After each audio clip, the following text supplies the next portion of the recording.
नमस्ते शारदे देवी सरस्वती मति प्रदे वसत्वं मम जीवाग्रे सर्वविद्या प्रदा भव।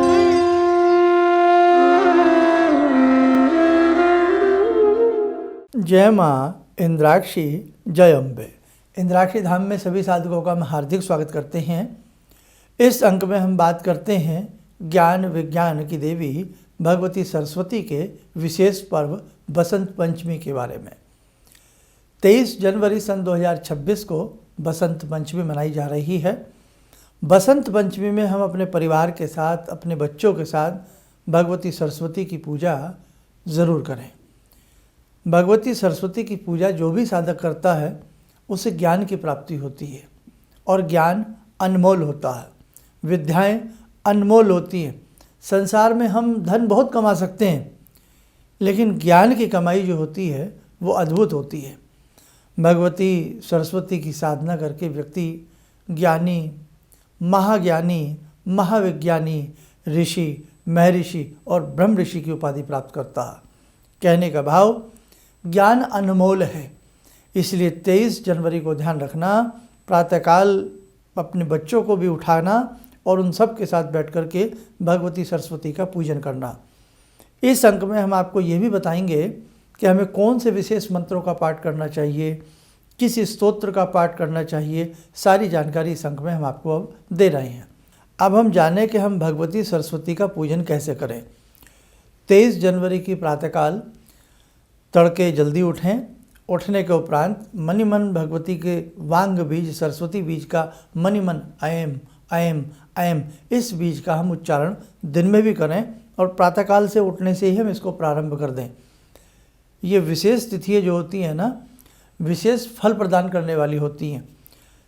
23 जनवरी में जैसे बसंत पंचमी है, आपको कोई विवाह आदि करना हो या कोई भी नवीन कार्य करना हो, धार्मिक कार्य करना हो, भवन का निर्माण करना हो, नींव पत्थर रखना हो, उद्योग स्थल का शुरुआत करनी हो, उसका उद्घाटन करना हो, तो सारे ऐसे शुभ कर्म जो होते हैं वो बसंत पंचमी में बिना किसी से पूछे, बिना मुहूर्त निकाले किए जाते हैं। ये अपने आप में एक अनबूझ साया होता है, अनबूझ मुहूर्त होता है, किसी से इसमें बूझने की आवश्यकता नहीं होती। तो भविष्य में ध्यान रखें, जब भी आपको कोई ऐसा मुहूर्त करना है और आपको कोई मुहूर्त सही नहीं मिल पा रहा है तो बसंत पंचमी आप चुन लिया करें। आगे बढ़ते हैं। अयम अयम अयम जपते रहे भगवती सरस्वती का ध्यान करके। अब प्रातःकाल भगवती सरस्वती के सामने हाथ जोड़ें, प्रणाम करें, ध्यान मुद्रा से ही उनको पुकारने का प्रयास करें, आवाहन का प्रयास करें कि भगवती सरस्वती मेरे इस पूजा घर में आवाहित हो चुकी हैं, आ चुकी हैं, पधार चुकी हैं। उसके बाद उन्हें पुनः प्रणाम करें। अपने बच्चों का हाथ लगवा करके परिवार के संग बैठ करके धूप दीप फल फूल उन्हें अर्पण करें या उनका पंचोपचार पूजन कर लें। धूप दीप फल फूल आदि चढ़ावें। पीले रंग का प्रसाद, पीले रंग का पुष्प और सफ़ेद रंग का पुष्प पूजन में ज़रूर रखें। पीले रंग के पुष्प गेंदा का आता है, बहुत सारे आते हैं, कनेर पुष्प होता है, उसी के साथ साथ सफ़ेद रंग के पुष्प चमेली आदि के मिल ही जाते हैं। नहीं तो पीले रंग का पुष्प जरूर भगवती को चढ़ावें। पीले रंग का भोग बेसन का लड्डू हो सकता है, बेसन का हलवा हो सकता है, कोई भी पीले रंग का भोग भगवती को चढ़ावें। पीत रंग का कोई पढ़ना दुपट्टा भी हम गले में ले सकते हैं।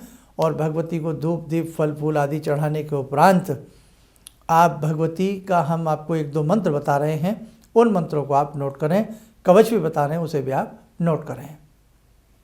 लिखें श्रीम ह्रीं सरस्वत्यै स्वाहा, श्रीम ह्रीं सरस्वत्यै स्वाहा। दूसरा मंत्र ऐं वाग्वादिनी वद वद स्वाहा, ऐं वाग्वादिनी वद वद स्वाहा। और इसी के साथ साथ जो सरस्वती माता का विश्व विजय कवच होता है, यदि वो आपको मिल जाए उसे भी आप पढ़ने का प्रयास करें। नहीं तो हमने ये 2 मंत्र आपको बताए हैं, ये दोनों ही मंत्र सिद्धि प्रदान करने वाले मंत्र हैं। ये दोनों ही मंत्र जिस साधक की जिह्वा पर रहते हैं, उस साधक की जिह्वा पर सरस्वती भगवती निवास स्थान बना लेती हैं। और उसी के साथ साथ भगवती के 12 नाम भगवती के 12 नाम, जैसे भगवती दुर्गा के 32 नाम हैं, ऐसे ही भगवती शारदा के 12 नाम बहुप्रचलित हैं। 12 नामों की जो स्तुति होती है, मैं 1-2 लाइन पढ़ देता हूँ, आपके पास शायद होगी, हमने पहले भी सबको दिया था ये। प्रथमम भारती नाम द्वितीयम च सरस्वती, यहाँ से प्रारंभ होती है और अंतिम लाइन है इसकी, जिह्वाग्रे बसते नित्यम ब्रह्म स्वरूपा सरस्वती। ठीक है, ये द्वादश नामावली है। अब बसंत पंचमी से यदि आप कोई साधना प्रारंभ करना चाहते हैं, साधना भी प्रारंभ कर सकते हैं। अब जैसे हमने बताया, फूल, भगवती को फूल आदि अर्पण करके, भगवती का ध्यान आदि सब कुछ करके, हम जो 2 मंत्र आपको दिए हैं, इन दोनों मंत्रों में से ही किसी भी एक मंत्र को जो आपकी जिह्वा पर आसानी से चढ़े, बच्चों को याद कराइए, बच्चों को पढ़ाइए।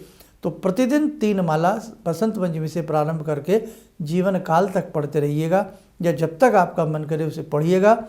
आप देखें आपके जीवन में आमूलचूल परिवर्तन आएगा। आपके बच्चों को कोई सब्जेक्ट हार्ड लगता या कोई ऐसी कंपटीशन की तैयारी है, कोई भी किसी भी एज के आप ग्रुप के हों, तो आप ये सरस्वती की साधना करके अपने जीवन को अलौकिक कर सकते हैं। चमत्कारिक रूप से आपकी विद्या, आपकी वाणी, आपके मन के ऊपर प्रभाव पड़ेगा। ज्ञान का अटूट भंडार है भगवती सरस्वती की साधनाएं। माँ जगदम्बिका के अनेकों स्वरूप हैं, कहीं वो शारदा रूप में विराजती हैं, तो कहीं महालक्ष्मी के रूप में विराजती हैं, तो कहीं वो महाकाली के रूप में विराजती हैं। नवारण मंत्र में तीनों बीजाक्षर आते हैं, आयम आता है, हिरी माता है, क्लीम आता है, तो वही जो एम जो अक्षर है वही भगवती सरस्वती का वाग बीज कहलाता है। ठीक है, तो आप दिन में चलते फिरते उठते बैठते आयम आयम आयम ये भी पढ़ते रहें, या जो मंत्र आपने वो 2 दिए गए हैं उन दोनों मंत्रों में से किसी भी एक मंत्र को दिन भर अनवरत तरीके से आप लोग पढ़ते रहें। अब आपने जाप कर लिया, उसके बाद जो भी आपको आरती आती है, जगदम्बा की आती हो, सरस्वती की आती हो, गायत्री माता की आती हो, क्योंकि समस्त स्वरूप एक ही हैं, आप अपनी आरती कर लें और दिन में फिर पीत रंग का प्रसाद, पीले रंग का प्रसाद, पीले रंग का तिलक अपने बच्चों को लगावें, प्रसाद बाँटें। और अब तो वो नहीं रहा समय इतना लोगों पे नहीं है। पहले बसंत पंचमी पे आकाश पतंगों से रंग बिरंगा हो जाता था, पतंगें उड़ा करती थी और सभी लोग अपनी छत पर खड़े होते थे, सब दिखते थे एक दूसरे से, बहुत ही एक प्रेम भरा माहौल रहता था।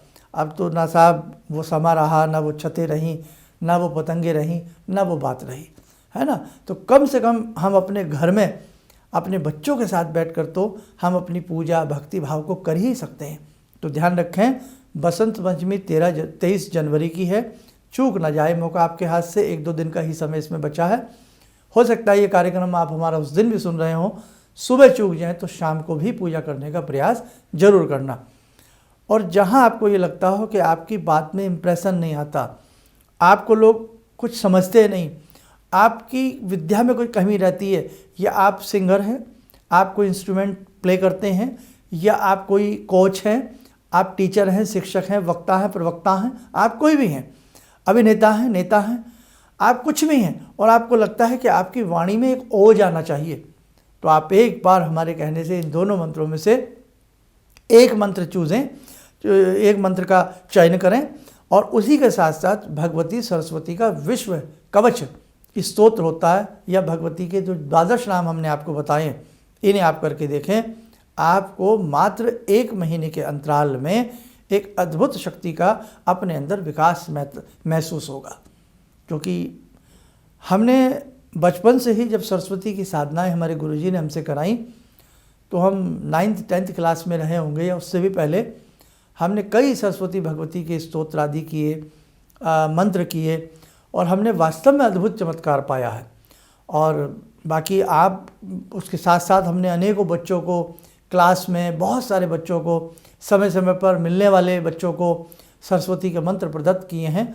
हमने अद्भुत अलौकिक चमत्कार देखा है। तो आप ये ना समझें कि मंत्रों में शक्ति नहीं होती, मंत्रों में चमत्कार नहीं होता, हर जगह हर चीज़ होती है, लेकिन उस चमत्कार को उत्पन्न करने का भाव हमारे अंदर आना चाहिए।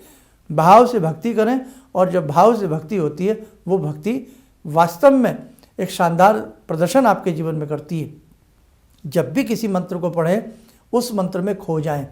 जब भी किसी स्वरूप की पूजा करें, उस स्वरूप में खो जाएं कि मानो भगवती शारदा वीणा के तारों को झंकार रही हैं, आपके सर के ऊपर उनका विशेष आशीर्वाद बरस रहा है।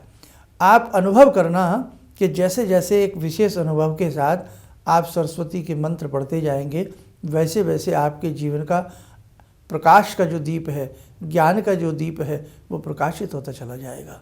आप करके देखना। और मैंने महसूस किया है जीवन में आपके पास कितनी मलकियत है, कितने आप बड़े स्वामी हैं, लेकिन वो सारी चीज़ें बाद की हैं, लेकिन ज्ञान सर्वोत्तम है। इसलिए ज्ञान का धन हमें अर्जन करना चाहिए। संसार से जब कोई ज्ञानी पुरुष इस संसार से पधारते हैं ना, तो ऐसा लगता है कि मानो आसमान से कोई सितारा टूट गया हो, मानो एक बहुत बड़े व्यक्तित्व की कमी इस संसार में आ गई हो। तो इसलिए ज्ञान सर्वोपरि है। आप सरस्वती का मंत्र अपने बच्चों से पढ़वाइए। और पहले होती थी सारी बातें, जब छोटा सा ही बच्चा पैदा होता था, दूध मुआ, तभी उसकी जिह्वा के ऊपर सोने की सलाखा से या अनामिका उंगली से सहज से एम लिख दिया जाता था। वो दिखता नहीं था, अंदाजे से एम लिख दिया जाता था। आज भी ये बात है कि जिन्हें ये चीज़ मालूम है कि जब बच्चा पैदा होता है, हल्का सा सहज से एम उसकी जिह्वा पर लिखा जाता है, वो वास्तव में बच्चा विद्वान बनता है। और समय समय पर हमारे ऋषि मुनि, चाहे वो कालिदास ही क्यों ना हो, अनेकों प्रकार से ऋषि मुनियों ने तपस्याएं की हैं, भगवती सरस्वती की तपस्याएं की हैं और ज्ञान का अर्जन किया है। और इसी के साथ साथ पीले रंग का प्रसाद जरूर बाँटें। और भगवती सरस्वती का कहीं आसपास मंदिर हो, वहाँ पर भी कुछ न कुछ पूजन करने का प्रयास करें। गौ माता की सेवा करें, पक्षियों को दाना आदि डालें और शुद्ध सात्विक विचारों के साथ प्रतिदिन 3 माला आप करने का प्रयास करना। स्फटिक की माला से कर सकते हैं, रुद्राक्ष की माला से कर सकते हैं, और ना कोई माला मिले तो हम तुलसी की माला से भी सरस्वती मंत्र को जप सकते हैं। भगवती सरस्वती, आप जब वैष्णो देवी जी के दरबार में जाएंगे, वहाँ पर सर्वप्रथम जो पिंडी आपको मिलेगी वो सरस्वती जी की मिलेगी। द्वितीय पिंडी महाकाली की है और द्वितीय पिंडी महालक्ष्मी की है और तृतीय पिंडी महाकाली की है। नवारण मंत्र में भी तीनों देवियाँ ये वास करती हैं। तो बस आपसे इतना ही कहूँगा कि सरस्वती पूजन हमें जरूर करना चाहिए। आपके बच्चों की जो पुस्तकें हों, आपके जो धार्मिक ग्रंथ हों, नोटबुक की नोटेड डायरिया आपकी जो भी हों, उनमें भी आप पीले रंग का तिलक लगा करके सरस्वती का केवल ऐम बीज लिख दीजिएगा। आपके बच्चों की विद्या अच्छी रहेगी, आपका कारोबार अच्छा रहेगा, आपका ज्ञान अच्छा रहेगा और आप अपने किसी भी कार्यक्रम में उलझेंगे नहीं। तो ऐम जरूर हमें हल्दी से या केसर से सरस्वती पूजन के समय 23 जनवरी को हमें उनकी पुस्तकों में, किताबों में, मंदिर के दरबार में, अपने गल्ला लॉकर में कहीं भी ये भी लिख लेना चाहिए। चलिएगा, बाकी आज हम इतना ही आपसे कहना चाहेंगे। और इसी के साथ साथ एक विशेष पूजन आपके कष्टों के निवारण के लिए महीने के द्वितीय और चतुर्थ रविवार के दिन हमारे यहाँ इंद्राक्षी धाम में होते हैं, उनमें भी आप आने का प्रयास किया करें। और एक विशेष महापूजन जो सभी साधकों का विशेष कल्याण करेगा, वो 5 अप्रैल सन 2026 को है। उसमें भी जो भी साधक आना चाहते हैं, ये समस्त प्रकार के पूजन सभी के लिए निःशुल्क हैं, प्रेम भाव से किए जा रहे हैं। प्रेम भाव से हम आपको आमंत्रित करते हैं, आप आने का प्रयास करें। जो भी साधक आना चाहता हो वो अपना नाम रजिस्टर्ड करा दे। कितने साधक उसके साथ आ रहे हैं, सिर्फ संख्याएं लिखवा दी जाएं और अपना नाम रजिस्टर्ड आप पहले से ही सुरक्षित कर लीजिएगा। चलिए, बसंत पंचमी की आप सभी को बहुत बहुत शुभकामनाएं। बच्चों को बहुत बहुत प्रेम। अच्छे से बसंत पंचमी के पर्व को मनाइएगा।